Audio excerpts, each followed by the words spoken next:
aujourd'hui au collège de Bresonnard, le docteur Masson, dentiste à Aubric, pour un entretien concernant notre santé bucco-dentaire. La première question sera posée par Ali.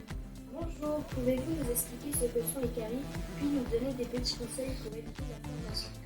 Alors les caries, c'est ça. Dans la bouche, on a des bactéries. Les bactéries ont tendance, surtout avec le sucre, à transformer le sucre en acide et d'attaquer l'émail des dents, pour vous résumer.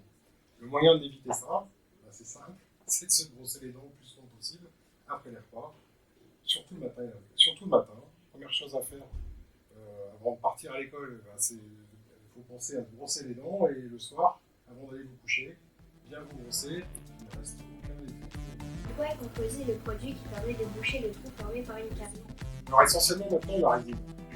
Pendant longtemps c'était les plombages.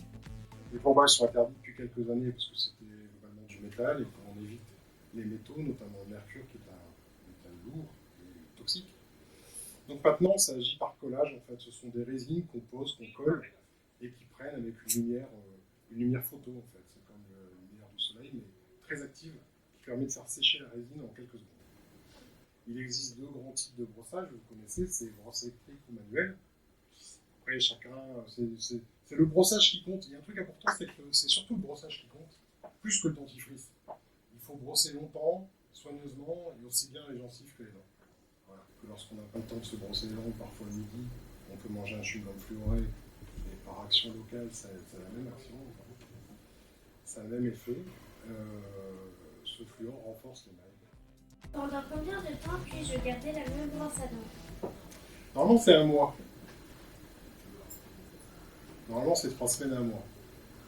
Comme le tube. Mais j'avoue que même moi, je change peut-être parfois plus souvent ou moins souvent. Ça dépend si vous avez une brosse souple ou dure. Globalement, il faut en avoir une médium à votre âge, c'est-à-dire ni trop dure ni trop souple. Mais on va dire que si vous la gardez, si vous changez 3-4 fois par an, c'est bien déjà. Mais la norme, c'est un mois. Quel est l'avantage d'une brosse à dents électrique? Alors l'avantage d'une brosse à dents électrique, c'est que généralement ces brosses à dents ont un rotor qui est arrondi et qui oscille comme ça et qui fait vibrer aussi, on appelle ça la cavitation, qui fait vibrer l'eau ou la salive qui se trouve contre la dent. Ce qui fait que ça fait des microbules qui viennent nettoyer avec pertinence, c'est-à-dire vraiment de manière plus intense, sous le niveau de la gencive ou entre les dents. Voilà, le problème de la brosse à dents, c'est électrique, c'est que globalement on se regarde et on fait un peu de vent et qu'on ne va pas forcément, avec le grand mandrin et autres, avec les vibrations, on ne va pas forcément chercher partout, notamment. Quelles sont les solutions possibles pour réparer une incisive et garder un beau sourire? Globalement, il en existe, on va dire 3. Soit la dent est cassée et on vient coller quelque chose dessus, qui est de la résine, comme on en a parlé tout à l'heure, on parle de résine. C'est-à-dire que c'est un matériau qu'on choisit la teinte, la même chose que ta dent, on colle dessus, on fait prendre avec de la lumière, et puis on polit ensuite pour que ça ressemble à la dent d'origine.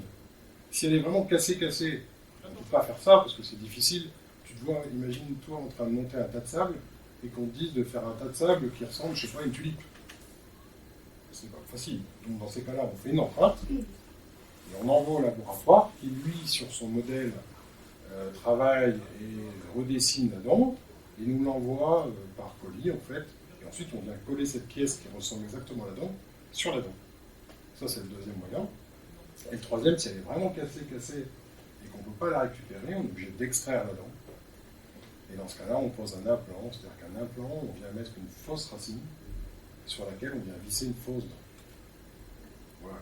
Pour quelle raison doit-on parfois arracher une dent et comment faites-vous pour l'extraction? En fait, si tu veux, l'extraction, c'est toujours un échec thérapeutique. C'est-à-dire c'est quand il n'y a plus de solution avant. Enfin, globalement, il y a deux situations. On extrait une dent parfois. Vous avez vu Mme Vendôme, je crois que vous m'avez dit, hein, c'est ça? Bon, Mme Vendôme est orthodontiste. Elle réétudie la croissance globale de l'arcade dentaire, c'est-à-dire pour que les dents poussent correctement. À un moment donné, et les dents qui poussent un peu trop vite, elles vont se chevaucher un petit peu. On peut être amené pour faire de la place, à extraire éventuellement une dent, pour libérer 3 ou 4 mm pour que les autres se passent bien. Pour résumer. Et après, si tu veux, l'autre solution, c'est pour des raisons thérapeutiques, c'est des raisons de soins. On extrait une dent quand il n'y a plus possibilité de faire autre chose. C'est-à-dire que quand elle est vraiment trop cassée et qu'on ne peut plus coller quoi que ce soit dessus ou la restaurer ou faire des choses jolies avec, si tu veux. Voilà.